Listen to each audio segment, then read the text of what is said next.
ఇండస్ట్రీలో మళ్ళీ ఇంకోసారి డిస్కషన్‌లో వచ్చిన పేరు పూనం కౌర్. ఆమె రీసెంట్ కమెంట్స్ వల్ల చాలామంది సినిమా సర్కిల్‌లో, సోషల్ మీడియాలో చాలామంది షాక్‌కి గురైనారనమాట. ఎస్పెషల్లీ పోసాని కృష్ణమురళి గారి మీద చేసిన ఎలిగేషన్స్ ఏవైతే ఉన్నాయో అవి ఇప్పుడు ఇండస్ట్రీలో చాలా అంటే చాలా హాట్ టాపిక్‌గా మారాయి. పూనం కౌర్ చెప్పిన ప్రకారం తన లైఫ్‌లో జరిగిన కొన్ని ఇన్సిడెంట్స్ తన కెరీర్‌కి, పర్సనల్ లైఫ్‌కి డీప్‌గా ఇంపాక్ట్ చేశాయనైతే ఆమె ఓపెన్‌గా మాట్లాడడం అయితే జరిగిందనమాట. సో, నా మ్యారేజ్ డిలే అవ్వడానికి నా మెంటల్ స్ట్రెస్‌కి కొంతమంది పవర్‌ఫుల్ పీపుల్ ఇన్వాల్వ్‌మెంట్ ఉంది అనేసి ఈ ఒక్క లైన్ మాత్రం ఆ లైన్ చెప్పడంతో ఇండస్ట్రీలో ఇప్పుడు చాలా ఈ టాపిక్ చాలా సీరియస్‌గా అయితే మారింది. పోసాని పేరు మధ్యలో రావడంతో ఇప్పుడు ఇది సినిమానే కాదు పాలిటిక్స్ రేంజ్‌లో మాత్రం సెన్సేషన్ క్రియేట్ అవుతుంది. ఇది నిజంగా జరిగిందా? లేకపోతే ఈమె నార్మల్‌గా కావాలని పబ్లిసిటీ స్టంట్ కోసం, పబ్లిసిటీ కోసం ఆహ్, ఆయన మీద ఎలిగేషన్ తెస్తున్నదైతే ఇప్పుడు చాలా మందికి రైజ్ అవుతున్న క్వెషన్. బికాజ్ ఎలాంటి ప్రూఫ్స్ లేకుండా మీడియా ముందుకైనా కెమెరా ముందుకొచ్చి ఫలానా వ్యక్తి మీద ఇలా అలిగేషన్స్ వేస్తే జనాలు నమ్మే ఛాన్స్ ఉంటది. అలాగని కొంతమంది అపోజ్ చేసే ఛాన్స్ కూడా ఉంటది. సో, ఎగ్జాక్ట్‌గా ఇప్పుడు పూనం కౌర్ విషయంలో కూడా అదే జరుగుతుందనమాట. సో, కాకపోతే పోసాని కృష్ణమురళి గారి పేరు ఆమె తీయడం వల్ల ఇప్పుడు అది కొంచెం సెన్సేషన్‌గా మారిందనే చెప్పొచ్చు. ఇంకొక ఇంట్రెస్టింగ్ పాయింట్ ఏంటంటే పూనం కౌర్ డైరెక్ట్‌గా నేమ్స్ తీయకుండా సిట్యుయేషన్‌ని ఎక్స్‌ప్లెయిన్ చేస్తూ చాలా ఎమోషనల్‌గా మాట్లాడడం జరిగింది.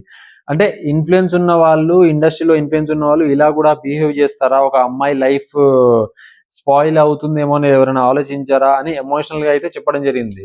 అంటే లైక్ తనేమంటుందంటే వాళ్ళకి పవర్ ఉంది, ఇన్‌ఫ్లుయెన్స్ ఉంది గదా! అనేసి ఇష్టం వచ్చినట్టు ఒక అమ్మాయి లైఫ్ ఎలా స్పాయిల్ చేస్తారు మీరు? ఒక అమ్మాయికి ఎలా అన్యాయం చేస్తారనేసి అయితే ఆమె క్వెషన్ అయితే చేయడం జరిగింది. కానీ పూనం కౌర్ ఇలాంటి అలిగేషన్స్ వేయడం, ఇలాంటి కామెంట్స్ చేయడం ఇది ఫస్ట్ టైమ్ అయితే గాదు.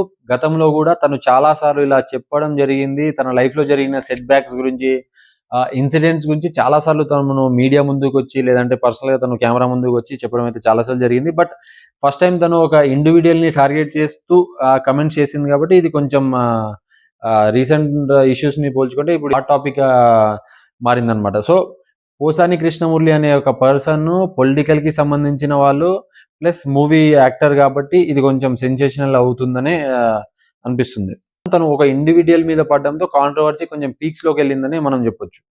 కానీ ఇవన్నీ జరిగిన తర్వాత సోషల్ మీడియాలో కమెంట్స్ అంటే సోషల్ మీడియాలో సపోర్ట్స్ చూస్తే ఎక్స్‌ట్రీమ్‌గా ఉన్నాయన్నమాట. అంటే ఒక సైడ్ వచ్చేసి అరే! చాలా కాలం తర్వాత ఒక అమ్మాయి ధైర్యంగా మాట్లాడింది. ఇది మనకు కావాల్సింది అమ్మాయిల నుండి అని ఒకరు. అంటే ఈ ఒక బ్యాచ్ ఒకరు ప్రూఫ్స్ లేకుండా అలా ఎలా మాట్లాడుతుంది. తన మీద లీగల్‌గా యాక్షన్ తీసుకోవాలి. తనని అలా వదిలేయకూడదు. తన మెంటల్ హెల్త్ బాలేదనేసి ఒక గ్రూప్ అయితే కమెంట్ చేయడం జరుగుతుంది. సో, సోషల్ మీడియాలో కూడా రెస్పాన్స్ అయితే మిక్స్‌గానే ఉంది. చూద్దాం.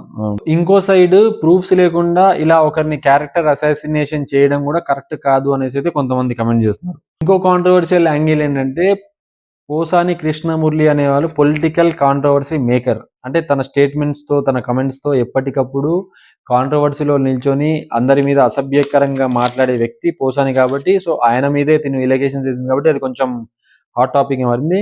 కానీ సో, ఇలా ఆయన మీద చేయడంతో ఇది కొంచెం డేంజరస్ డైరెక్షన్‌లోనే వెళ్తుందనే చెప్పాలి. సో, ఇవన్నీ చేసిన తర్వాత ఇక్కడ నిజం తెలియడం కన్నా సైడ్స్ ఫార్మ్ అయితే అవుతున్నాయన్నమాట. నేను క్వెషన్ చేస్తుందేంటంటే ఈ ఇండస్ట్రీలో పవర్ ఉన్న వాళ్ళు అకౌంటబిలిటీ లేకుండా బిహేవ్ చేస్తున్నారా? లేదంటే ఈ అలిగేషన్స్ అన్నీ ఫ్రస్ట్రేషన్ నుండి వచ్చిన ఎమోషనల్ ఔట్ బరస్టా అనేది నేను అడుగుతున్న క్వెషన్. బికాజ్ లా పర్స్పెక్టివ్‌లో చూస్తే అలిగేషన్ చేయడం చాలా ఈజీ. ఒకరిని నిందించడము, ఒకరి మీద నింద వేయడం చాలా ఈజీ. బట్ ప్రూవ్ చేయడం కష్టం. మన దగ్గర సరైన ఆధారాలు లేకపోతే మనం ఎన్ని మాట్లాడినా వేస్టే అన్నట్టు మనం అర్థం చేసుకోవచ్చు.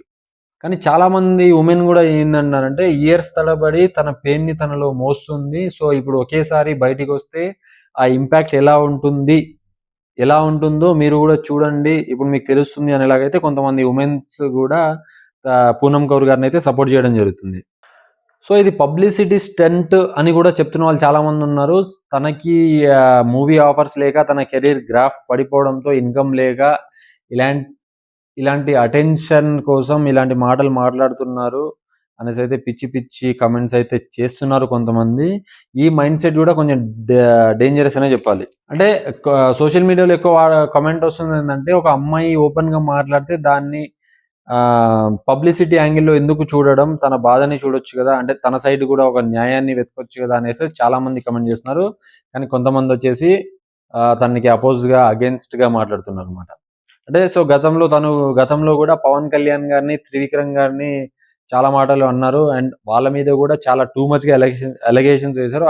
సో, అవి గూడా ఇప్పటివరకైతే ఏ ప్రూఫ్స్ లేవు దాని మీద. సో, అలాంటిదే ఈ ఇన్సిడెంట్ గూడా అలాగే వాళ్ళ మీద ఏదైతే చేసిందో ఇప్పుడు గూడా పోసాని కృష్ణమురళి గారి మీద గూడా కావాలని చేసిందంటే కొంతమంది కామెంట్స్ చేయడం జరుగుతుందనమాట. ఇండస్ట్రీలో ఉన్న వాళ్ళు గూడా చాలామంది సైలెంట్‌గా ఉన్నారు. కొంతమంది సైలెంట్‌గా సపోర్ట్ చేస్తున్నారు. చాలామంది సైలెంట్‌గా అపోజ్ కూడా చేస్తున్నారు. కానీ చాలామంది ఏమి రియాక్ట్ అవ్వకుండా సైలెన్స్‌గా ఉన్నారు. సో, ఈ silence itself is rising many questions అన్నమాట. అంటే పూనం చెప్పింది నిజమైతే ఇది జస్ట్ ఒక ఇండివిడ్యువల్ ఇష్యూ మాత్రం కాదు. ఇది హోల్ సిస్టమ్ మీద క్వెషన్. ఎందుకంటే ఇండస్ట్రీలో చాలా వరకు మనకి తెలియకుండా చాలా జరుగుతాయి. ఇండస్ట్రీలో ఉన్న పెద్దల నుంచి గానీ లైక్ కొంచెం ఇన్‌ఫ్లుయెన్స్ ఉన్న వాళ్ళ ద్వారా నుంచి చాలా విషయాలు బయటికి రానీయకుండా లోపలే అక్కడే కప్పిపుచ్చేస్తారనే వార్తలు గూడా అంటే మనం చాలా సార్లు విన్నాం. ఒక గట్టి రూమర్ గూడా దాని మీద ఉందయితే. ఒకవేళ పూనం చెప్పింది నిజమైతే మాత్రం ఖచ్చితంగా ఆ అవతలి మనిషి మీద లీగల్‌గా యాక్షన్ తీసుకునే అవకాశం ఉంది. లేదంటే అది అబద్ధం అయితే మాత్రం పూనం కౌర్ మీదే తొందరలోనే లీగల్‌గా నోటీసులు వెళ్ళే అవకాశం ఉందయితే మనకు తెలుస్తుంది. సో, ఆహ్, సో ఈ ఇష్యూ మాత్రం ఇప్పట్లో ఆగేలా లేదు. బికాజ్ ఇంకా పూనం కౌర్ నుంచి ఇంకా స్టేట్మెంట్స్ రావచ్చు. ఇంకా కౌంటర్ అటాక్స్ రావచ్చు. లేదంటే సో, ఇంకెవరైనా ఇన్వాల్వ్ అయ్యి దీన్ని ఆపే ప్రయత్నం చేయొచ్చు. సో, చూద్దాం. అన్నిటికి పాసిబిలిటీ ఉంది. కాకపోతే ఇలాంటి ఇష్యూస్ ఎక్కువ కాలం లైక్ డ్రాగ్ చేయడం అంత మంచిది కాదు అని నేను ఫీల్ అవుతాను. బికాస్ అక్కడ వుమెన్ కాబట్టి ఇక్కడ కొంచెం ఇన్‌ఫ్లుయెన్స్ ఉన్న పీపుల్ తన పొలిటికల్ కెరీర్‌కి గాని, మూవీకి అంటే యాక్టింగ్ కెరీర్‌కి గాని కొంచెం ఇబ్బంది అయ్యే అవకాశం ఉంది. సో, ఈ ఇష్యూ కొంచెం తొందరగా దానికి ఫుల్ స్టాప్ పడితే, ఎండ్ కార్డ్ పడితే కొంచెం బావుంటది. సో, మరిన్ని వీడియోల కోసం మీరు మన ఛానెల్‌ని సబ్స్క్రైబ్ చేసుకోండి.